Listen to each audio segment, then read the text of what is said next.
Alors, professeur, vous gardez le microphone, hein. Vous qui étudiez justement la science politique, vous êtes allé dans toutes ses facettes, dans toute sa pertinence et dans toute sa profondeur.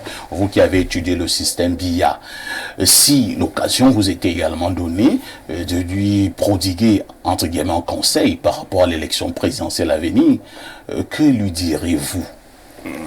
Comme vous croyez très futé, monsieur, ici je vous répondrai que je lui donnerai le conseil en fonction de sa position. Ça veut dire quoi? C'est non pas un ça conseil. Veut dire que... Donc, si le président dit qu'il va être candidat, vous allez dire oui. Maintenant, si vous dites qu'il ne va pas être candidat, vous allez tout ça aussi lui dire oui. Tout simplement parce que, comme je vous dis... Mais vous jouez finalement à quel jeu? Oui, je vous dis... Vous connaissez pas le répète, femme. Je vous dis et je vous le répète, il est souverain sur l'affaire. Ça veut dire que personne ne peut lui imposer une orientation. C'est à lui de choisir ce qu'il veut faire. Maintenant, les gens peuvent lui conseiller de faire telle ou telle chose. Ils ont le droit. Mais moi, je ne pense pas que ce soit très important. Moi, ce qui m'importe, c'est la souveraineté de la personne en l'occurrence. Par exemple, il peut encore valablement diriger le Cameroun? Certains estiment que non, d'autres estiment que oui. Vous estimez quoi? Moi, je n'ai rien à dire.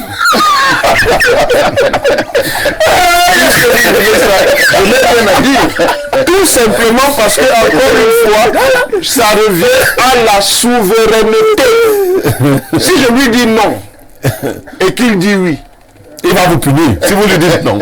Si vous lui dites non, c'est pas un problème. Il dit oui. C'est pas bon. Je suis politologue, monsieur. Ce n'est pas bon, mais si vous lui dites non, je suis politologue. Le politologue est extrêmement attentif au rapport de force. Voilà. Donc, je ne vais pas faire des conseils ou faire des choses en l'air. Je vous dis que ça revient à sa souveraineté. Maintenant, quand je regarde donc son comportement politique, faites-lui toujours des conseils. Merci. Hein.